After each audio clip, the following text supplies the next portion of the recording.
Iran has claimed its missiles targeted U.S. Navy's aircraft carrier, USS Abraham Lincoln. According to Iranian media, the Islamic Revolutionary Guard Corps, IRGC, said it targeted the American warship using 4 Qader cruise missiles.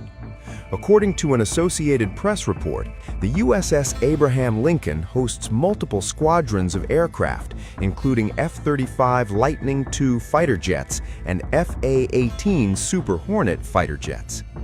Meanwhile, the destroyers bring with them hundreds of missiles, which could include dozens of Tomahawk land attack cruise missiles. On March 25th, Iran's army had claimed that it targeted the USS Abraham Lincoln aircraft carrier with coastal cruise missiles. According to IRNA, the commander of the Iranian Navy, Rear Admiral Shahram Irani, had said that the movements of the U.S. warship were under continuous monitoring and would be targeted once it entered the range of Iran's missile systems. Earlier, another U.S. warship, the USS Gerald R. Ford, which had been deployed in the Middle East, caught fire last month. The mishap injured sailors and destroyed 100 beds. According to The Guardian, an official said nearly 200 sailors were treated for smoke-related injuries when the fire broke out in the warship's main laundry area. Donald Trump had ordered the USS Gerald R. Ford into the Middle East from the Caribbean last month to join other warships and military assets the U.S. had built up in the region ahead of the start of the conflict in the Middle East.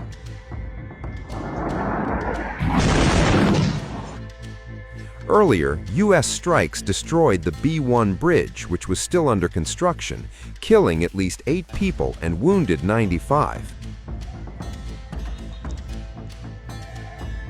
In a Truth Social post, Trump shared the video footage of the strike and wrote, "The biggest bridge in Iran comes tumbling down, never to be used again, much more to follow.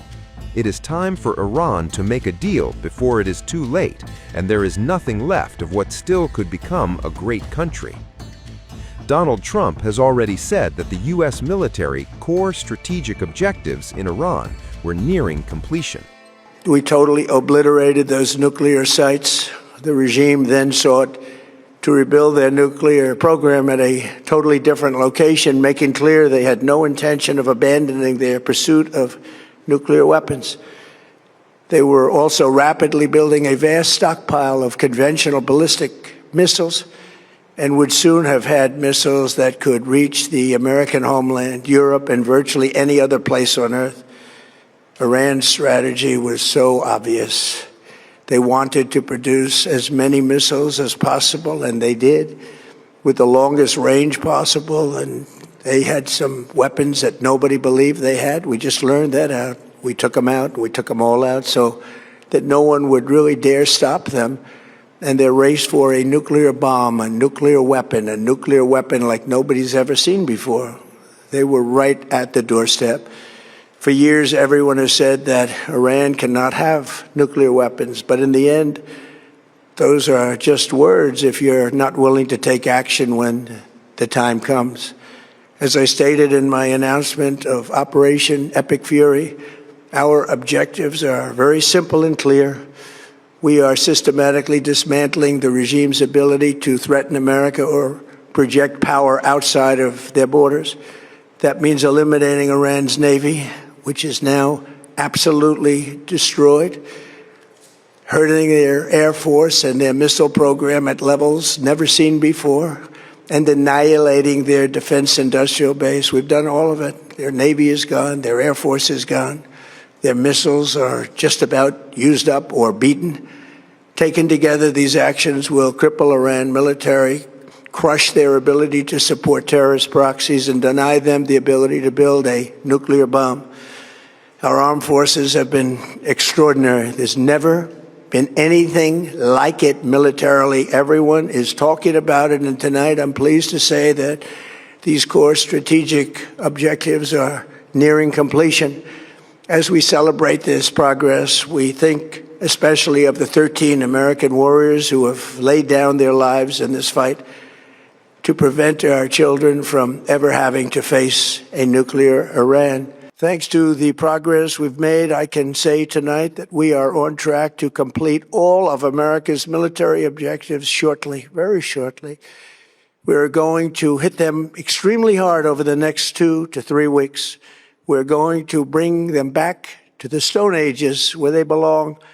In the meantime, discussions are ongoing. Regime change was not our goal. We never said regime change, but regime change has occurred because of all of their original leaders' death. They're all dead. The new group is less radical and much more reasonable. Yet if during this period of time no deal is made, we have our eyes on key targets. If there is no deal, we are going to hit each and every one of their electric generating plants very hard and probably simultaneously.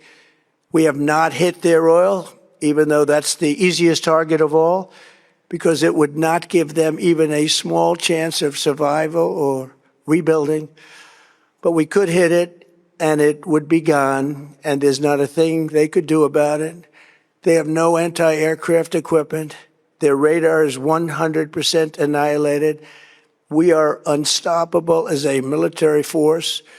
The nuclear sites that we obliterated with the B-2 bombers have been hit so hard that it would take months to get near the nuclear dust, and we have it under intense satellite surveillance and control. If we see them make a move, even a move for it, we'll hit them with missiles very hard again. We have all the cards, they have none. It's very important that we keep this conflict in perspective.